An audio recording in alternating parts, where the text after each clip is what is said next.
Friends नमस्कार, स्वागत है आप सभी का आपके अपने यूट्यूब चैनल पे। दोस्तों, आप सभी को जो भी स्टूडेंट हैं उन लोगों को पजल एंड सीटिंग अरेंजमेंट के जो क्वेश्चन होते हैं जो हमारे बैंक के एग्जाम में आते हैं उनको सॉल्व करने में काफ़ी दिक्कत का सामना करना पड़ता है। तो इसीलिए दोस्तों आज मैं आप सभी को पजल एंड सीटिंग अरेंजमेंट के कुछ बेसिक और महत्वपूर्ण रूल जो होते हैं, नियम, उनको बताऊँगा। तो आप लोग वीडियो के अंत तक बने रहिएगा और वीडियो को ध्यान से सुनिएगा, ध्यान से समझिएगा, नियमों को समझने की कोशिश करिएगा। दोस्तों चलिए, अब इतना काफ़ी है, शुरुआत करता हूँ। शुरुआत करने से पहले दोस्तों आप लोग ये समझ लीजिए कि पजल एंड सेटिंग अरेंजमेंट के जो नियम होते हैं इसका बेसिस कुछ भी नहीं होता है। ये पूरा का पूरा खेल ये होता है कि आप कितना समझ पाते हैं और समझ के जो पजल्स और सेटिंग अरेंजमेंट जो कंडीशन दिया रहता है उसको आप कितना अप्रोच कर पाते हैं, बस यही खेल होता है पूरा। पर फिर भी कुछ हर चीज़ का कुछ ना कुछ बेसिक तो होता ही है। तो वही जो बेसिक होता है उसी बेसिक को थोड़ा सा पढ़ने की कोशिश करेंगे। तो चलिए मैं पहला नियम लिखता हूँ और उसको पढ़ेंगे। सबसे पहले तो दोस्तों क्या है कि आप लोग सवाल को पूरा ध्यान से, जो भी क्वेश्चन हो, जो भी सवाल हो, उसको पूरा ध्यान से पढ़ना होता है। सबसे पहला नियम यही होता है दोस्तों, जैसे भी क्वेश्चन हमारे सामने आएगा हमें उसको ध्यान से पढ़ना है, ध्यान से समझना है। पजल के क्वेश्चनों में यही होता है। पजल सॉल्व करने का ये सबसे ज़रूरी कदम होता है और पूरी तरीके से इसको ही समझना होता है। अक्सर हम जल्दीबाजी करते हैं और जल्दीबाजी होने से जैसे कुछ शब्द उसमें आते हैं, इमीडिएट, एक्सपेक्ट, नॉट, ये छोटे मोटे शब्द होते हैं। इन छोटे मोटे शब्दों को हम सही से पढ़ते नहीं हैं, नज़रअंदाज कर देते हैं और इसीलिए हम कंडीशन को सही से उसमें मर्ज नहीं कर पाते हैं और पूरा नहीं कर पाते हैं। तो इसीलिए सबसे पहले हमें कंडीशन को ध्यान से पढ़ना है, अच्छे से लिखना है, जैसे भी आप लिखते हैं उस तरीके से। सिटिंग और ब्लड रिलेशन के जैसे कहीं कहीं आ जाता है, सिटिंग अरेंजमेंट में ब्लड रिलेशन आ जाएगा या कुछ भी आ जाएगा, फ्लोर का आ गया, ये पजल में होता है इस तरीके से। और इसके बाद दूसरा नियम क्या होता है, दूसरा नियम जैसे ही हम लोग उसको पढ़ेंगे तो हम लोगों को पता चल जाएगा कि इस पजल में या इस अरेंजमेंट में क्या करना है। तो हम लोग क्या करेंगे, हमें तुरंत की तुरंत उसका जो बेसिक स्ट्रक्चर होता है उसको बनाना होता है।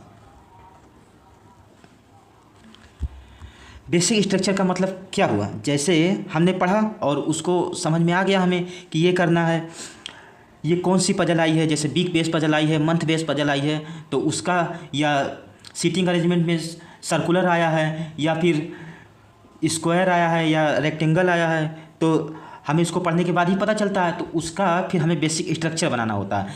जैसे वीक आएगा तो ऐसे इस तरह से संडे मंडे करके वो वीक बेस का बना लेंगे, और अगर सर्कुलर आएगा तो हम लोग सर्कल ड्रा करते हैं, रेक्टेंगल आता है तो रेक्टेंगल बनाते हैं। तो इससे यही है कि इसको बेसिक स्ट्रक्चर जो होता है उसको स्ट्रक्चर बना लेना होता है।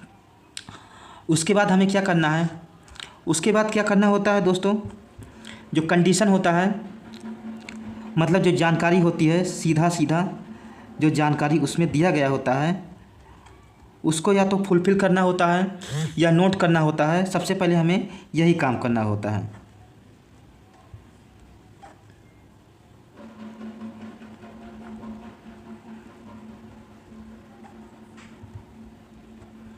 जैसे कोई कंडीशन ऐसी होती है जो उसमें कह देता है कि, जैसे मान लीजिए उसने कह दिया कि बी जो है 5वें फ्लोर पर है, तो हम क्या करेंगे, हमको इस कंडीशन को नोट करना नहीं है क्योंकि उसने बता दिया 5वें फ्लोर पे है, तो हम उसको 5वें फ्लोर पर रख देते हैं। और इसके बाद कुछ कंडीशन ऐसी होती है जो हम तुरंत के तुरंत नहीं रख पाते हैं, तो उस कंडीशन को हमें नोट करना होता है, साइड में उसको हम नोट करते हैं।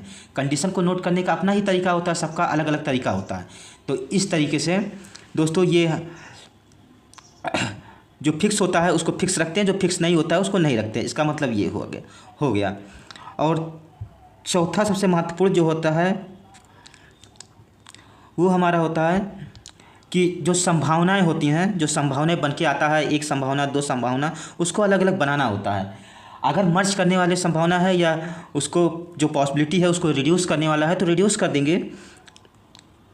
तो ये हो गया कि संभावनाओं को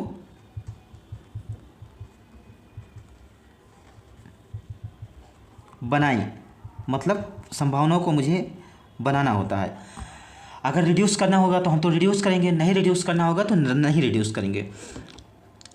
अब इसके बाद पांचवा जो हमारा नियम होगा वो क्या होगा, जैसे पजल है या अरेंजमेंट है तो उसमें कुछ जो कंडीशन होती है, जो क्लू दिया रहे होता है मर्ज करने वाला, तो कहीं कहीं निगेटिव क्लू दिया होता है, तो उसका उपयोग हमें बहुत ही ध्यान से करना होता है। और निगेटिव क्लू जो होता है उससे ही हमारा पजल सॉल्व होता है, तो निगेटिव क्लू को अपना हथियार बनाना होता है। तो एक ये हो गया हमारा।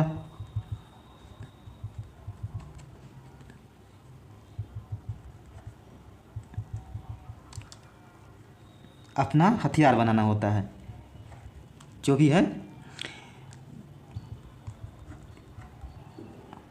इतना करने के बाद हमें और देखना होता है कि जब कंडीशन आएगी, जो जितने भी कंडीशन रहेंगे तो उसमें हम देखेंगे कि कंडीशन कौन सी कंडीशन किस कंडीशन से मर्ज हो रही है, तो हम उसको मर्ज करने की कोशिश करेंगे।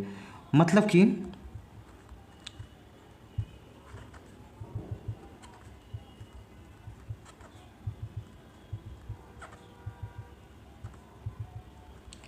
कंडीशन को मर्ज करने की कोशिश करेंगे। जो कंडीशन मर्ज होगी, कॉमन होगी पजल में या अरेंजमेंट में, उसको हम मर्ज करेंगे, ऐसे रैंडमली कुछ भी नहीं करेंगे। इस तरीके से दोस्तों। इसके बाद अगला जो पॉइंट हमारा बन सकता है वो ये है कि जो भी हमने कंडीशन जो नोट किए हैं उस नोट कंडीशन को अगर हमने इस्तेमाल कर लिया है तो उसको टिक करेंगे। मतलब कि जो हमने यूज किया है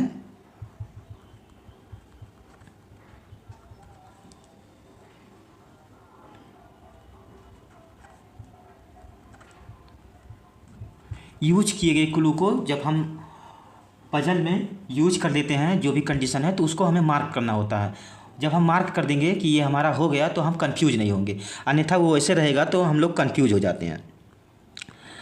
ये हो गया। अब आठवां जो पॉइंट हमारा बन सकता है वो है दोस्तों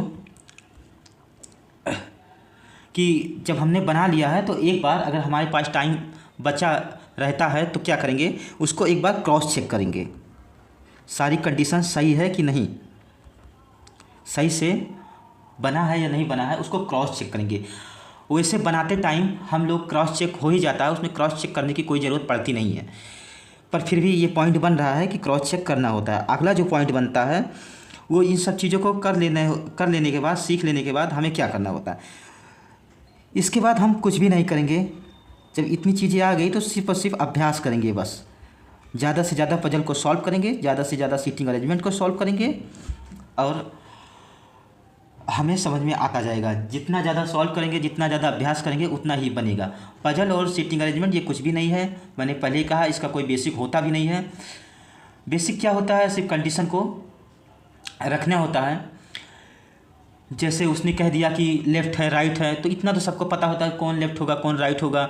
अगर इन साइड देख रहा है तो इन साइड दिखाना है, आउट साइड देख रहा है तो आउट साइड दिखाना है, और बीच में कितने लोग आ रहे हैं, ये सब तो मैं पजल के साथ बताता ही रहता हूँ। अब ये तो जो था बेसिक, इतना मैंने बेसिक बताया कि इतना इतना चीज़ें बेसिक करना होता है। अब रही बात, जैसे मैंने कहा कि कितने लोगों को छोड़ करके कितना होना चाहिए, जैसे इमीडिएट की बात करता है, साथ में साथ की बात करता है, ये सब जो कंडीशन होती हैं, जो कंडीशन के रूल होते हैं, उन रूल को मैं दोस्तों आप लोगों को अगले पार्ट में बताऊंगा। और वो अगला पार्ट मैं तब लाऊंगा जब इसका रिस्पांस अच्छा रहेगा। अगर इस वीडियो का रिस्पांस अच्छा रहा तो मैं अगला पार्ट लाऊंगा, नहीं तो मैं जैसे पढ़ाता हूँ, पजल को सॉल्व कराता हूँ, उसी में रूल बताता हूँ, उसी में सारी चीज़ें मैं आप लोगों को बताता हूँ, तो मैं वैसे कराऊँगा। नहीं तो अगर इसका रिस्पांस अच्छा आया, ये जो मैंने बातें शुरुआत के लिए बताई है, इसका रिस्पांस अच्छा आएगा तो मैं उसको बनाऊँगा दूसरा पार्ट, नहीं तो मैं नहीं बनाऊँगा। तो दोस्तों उम्मीद करता हूँ इतनी बातें आप लोगों को समझ में आ गई होगी। समझ में आई हो तो वीडियो को लाइक कर दीजिएगा, चैनल पर नए आए हो तो चैनल को सब्सक्राइब कर दीजिएगा। अगले पार्ट अगर चाहिए होगा तो कमेंट में बताइएगा। तब तक के लिए धन्यवाद। आप लोग तैयारी जैसे करते हैं करते रहिए, यही सबसे ज़्यादा ज़रूरी है। कुछ भी हो जाए दोस्तों, अभ्यास करना सबसे ज़्यादा ज़रूरी है। मतलब प्रैक्टिस जितना करेंगे उतना ही समझ में आएगा, तो प्रैक्टिस ज़्यादा करना है।